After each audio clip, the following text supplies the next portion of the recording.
आज हम जिस छोटे बाबा के बारे में बात करने जा रहे हैं उनके बारे में आपने सुना तो होगा, लेकिन जो बातें आज आपको इस वीडियो में देखने को मिलेंगी उसको सुनकर आप हैरान रह जाओगे और थोड़ा हिल भी जाओगे कि ये हो क्या रहा है। असल में दुनिया को कैसे बटाया जा रहा है और इसके पीछे दिमाग किसका चल रहा है और किस प्रकार लोगों को ठगने के लिए नई नई स्कीमें लगाई जा रही है और एक स्क्रिप्ट बनाकर इस बच्चे को दे दी जाती है कि उसने स्टेज पर क्या बोलना है और स्टेज पर रिएक्ट क्या करना है। इन सभी बातों को आपके सामने खोलने के लिए आज की वीडियो बहुत बढ़िया होने जा रही है, इसलिए शुरू से लेकर एंड तक देखना।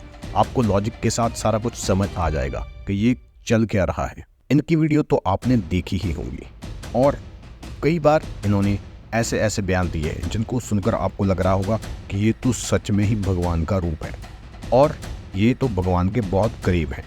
और जब जब इनकी पोल खुलती है तो सामने कुछ और ही आता है और जो सामने आता है उसको सुनने के बाद आपको थोड़ा ये होता है कि हम कहीं गलत डिसीजन तो नहीं ले रहे हैं इनको देखकर।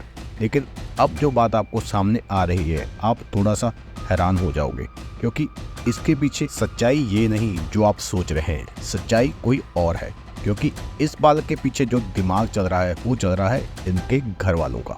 असल में इस बालक को लोगों के सामने इस प्रकार पेश किया जा रहा है कि ये बालक भगवान के बहुत करीब है और जो कुछ ये बोलता है वो सच हो जाता है और इसी कारण इस बालक के पीछे बहुत सारे लोग लग जाते हैं। लेकिन जब इसकी खोज की जाती है तो असल बात जो सामने आती है वो सबको हैरान कर देती है। असल में ये बालक अपने घर वालों की तरफ से एक बिजनेस के तौर पर पेश किया जा रहा है लोगों के सामने। ये बातें निकलकर सामने आ रही हैं और ये अकेली मैं नहीं कह रहा, बहुत सारी वीडियोस आपको दिखाकर इसके प्रूफ बताकर आपको इस बात का क्लियर हो जाएगा कि ये सच है या झूठ है। असल में जो वीडियो सामने आती है अगर आप शुरू से लेकर एंड तक वीडियो देखोगे तो आपको साक्षात ये समझ लग जाएगा कि इसके पीछे कोई प्लानिंग ज़रूर चल रही है।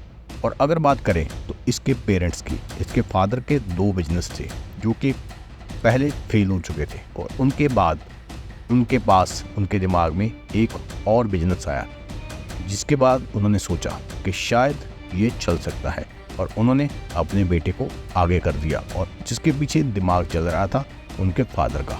और जो वो कह रहे थे वही बालक आगे बोल रहा था। और इसी प्रकार जैसे जैसे बातें निकलकर सामने आई लोगों ने आवाज़ उठानी शुरू की और नए नए यूट्यूबर्स, बड़े बड़े यूट्यूबर्स ने इसके बारे में बोलना शुरू किया। तो ये एक्सपोज हो गया कि असल में कहानी क्या चल रही थी। सबसे बड़ी हैरानी इस बात की होती है कि घर वाले अपने बच्चों के फ्यूचर के लिए तो काम करते नज़र आए हैं, लेकिन इस कहानी में कुछ और ही होता है। इस कहानी में घर वाले अपना फ्यूचर सेव करने के लिए इस बच्चे को आगे कर देते हैं और इस बच्चे को मनी काऊ की तरह यूज़ करने की कोशिश करते हैं। इस वीडियो को गौर से देखो, आपको यही लग रहा होगा कि एक बच्चा साधारण तौर पर भगवान का नाम लेते हुए डांस कर रहा है और इसमें कोई छल कपट नहीं है। लेकिन इसके बाद कुछ और बातें समझ आती है, जैसे लग रहा है सामने कोई उसको निर्देश दे रहा है कि वो जो ये बैठे हुए हैं, जो ये पूजनीय गुरुजी बैठे हुए हैं, उनके पास जाकर अपनी वीडियो तैयार करें ताकि ये वीडियो वायरल हो और लोग उनके पीछे लग सकें और इनका बिजनेस चल सके। लेकिन इसी बात पे चलते हुए जो गुरुजी वहाँ पर अपने प्रवचन दे रहे हैं उनको कुछ ना कुछ ऐसा लगता है जो सही नहीं होता। इतना मूर्ख लड़का है तो वो इस बच्चे को वहाँ से उतरने का आदेश दे देते हैं।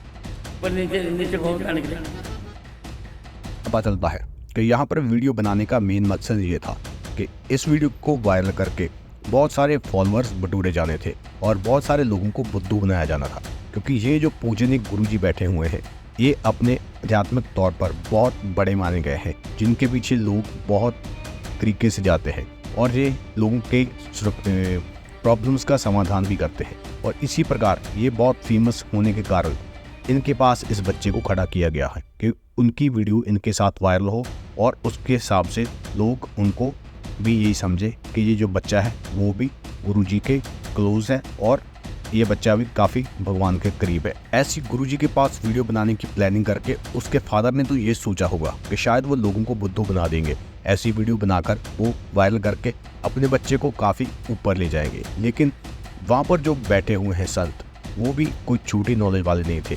उनका भी एक्सपीरियंस 70 साल की एज में 700 साल वाला था। उनको कुछ ना कुछ ऐसा लगा जिसके बारे में उन्होंने प्रॉपर वहाँ पर बोल दी। हालांकि गुरुजी को प्रॉपर दिखता नहीं है, लेकिन फिर भी उनका जो आध्यात्मिक ज्ञान है उसने उनको ये बताने के लिए मजबूर कर दिया कि उनके पास जो कुछ हो रहा है वो स्क्रिप्टेड हो रहा है, वो कुछ असल में नहीं है, वो लोगों को धोखा देने के लिए हो रहा है।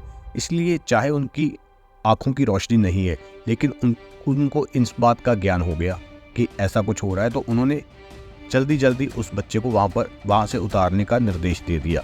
क्योंकि वहाँ पर उस बच्चे के फादर जो सामने ऑडियंस में बैठे थे, शायद वो उसको निर्देश दे रहे थे कि वे गुरुजी के पास जाकर अपनी वीडियो बना ले। पर बैठे हुए पूजने गुरु की आंखों में कोई धूल नहीं झोंक पाया।